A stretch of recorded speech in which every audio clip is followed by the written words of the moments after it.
What's up everybody, I'm the ECOM expert. If you're first getting started with dropshipping, avoid these mistakes. So the very first mistake that people make is not taking this business model seriously. People just think, whatever, it's just a website, you know, I can throw some products on here and hopefully people buy, and if not, then I'll just give up. You can't have that mindset. You have to treat this like it's a legitimate business. Another mistake that people make is believing product research that they're told on the internet. Whether that's a drop shipping guru or a YouTube video, they look up products to drop ship on Google. A couple videos pop up of people scrolling through products on AliExpress, and people actually watch those videos and start a website and start trying to sell those products. They could potentially be winners and you could make a lot of money with those products. And I'm not saying people haven't before.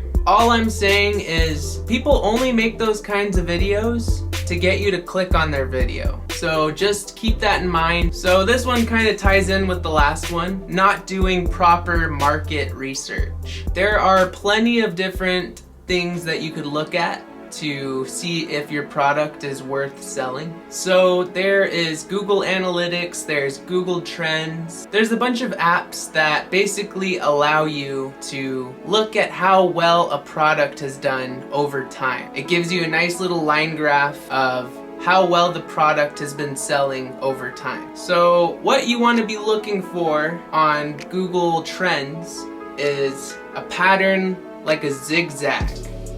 That product sells consistently every single year. You don't want a product that does well in 2010, but then it's dropped off, you know, in 2020. So if you're first getting started with Shopify, let me save you some money and some time. Do not, and I repeat, do not sell a posture corrector or a dog water bottle. I've tried, it doesn't work. Listen to people when they say a product is too saturated. When people say a product is too saturated, that basically means that too many people have tried to sell it. There are a bunch of advertisements everywhere and people have seen the product and they're over it, you know, they're sick of seeing it. It's just a product that basically dies and no one wants to buy it anymore. Don't just take my word for it. Here is proof from other people that these products don't work. In this video, I'm gonna be taking the world's most saturated product, or what most people think it to be, build a nice one product store around it, run it up on Facebook and Instagram, and show you guys all how it performs. Now, if this wasn't for a video, I probably wouldn't test it myself. We come out to a total of negative $53. Here you guys can see my total sales, and it says here that I made 2 total orders.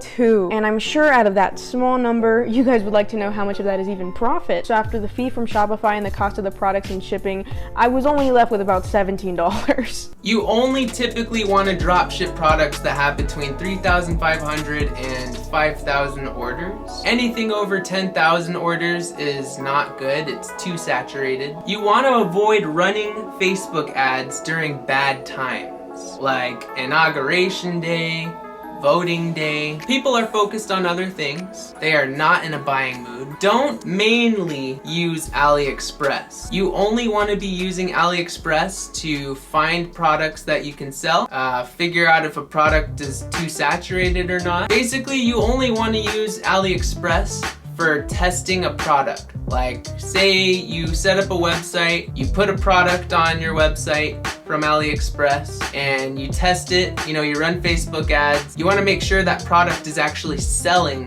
before you continue on and build your website. So just kind of use AliExpress as a stepping stone to Alibaba. Alibaba is a website where you can buy your products in bulk for a lot cheaper. You get better replies from suppliers. You get faster shipping times. You get more high-ticket products. High-ticket products are more expensive products that you can sell for anywhere in the $500 to $1,000 range. So do not use AliExpress mainly.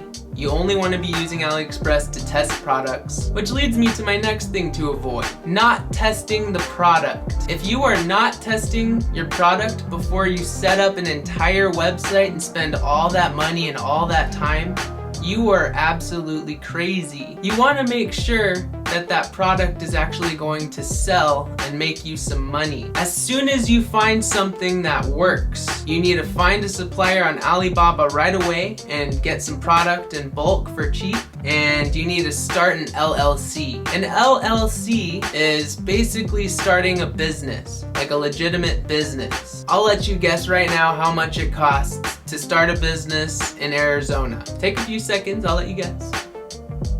The answer might surprise you. The cheapest I found is $60. I know what you're thinking.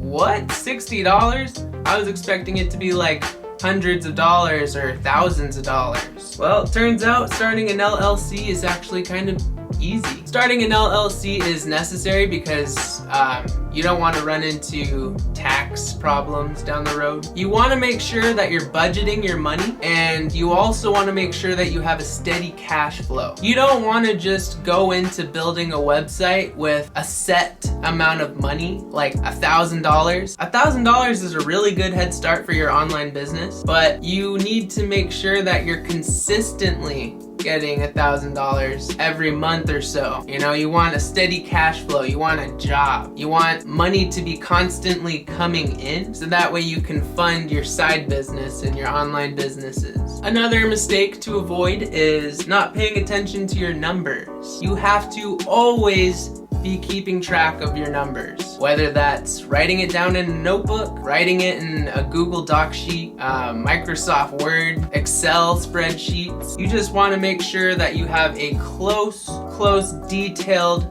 record of everything. All of your expenses. Make sure that you have that all written down somewhere. It'll help you down the road whenever you have to file your taxes. Another mistake that people make is they're not negotiating prices with suppliers. Why would you not message your suppliers and try and get a cheaper price? A lot of times they'll work with you, especially if you're getting a lot of customers, a lot of traffic. The last and final mistake that I see a lot of dropshippers make is not knowing when to give up on a product. I see it all the time. People sink thousands and thousands of dollars into a product. They build an entire website, they pour thousands of dollars into Facebook advertisements, and they never see $1 back. After about a week, you should know if your product is selling and if it's gonna make you money or not. After that, you start really building the website and really advertising, starting an LLC, taking all the necessary steps for a legitimate business. So just know when to give up, you know. I've started 2 websites now with 2 different products. Both of my websites failed. I made around like $200 in revenue, no profit. It really sucks when you have to give up on something you've worked really hard on. You giving up and putting that energy towards something else, that could be the difference between failure and success. So I hope you guys enjoyed this video of mistakes to avoid as a dropshipper. I'm the ECOM expert. Videos every week. Peace out.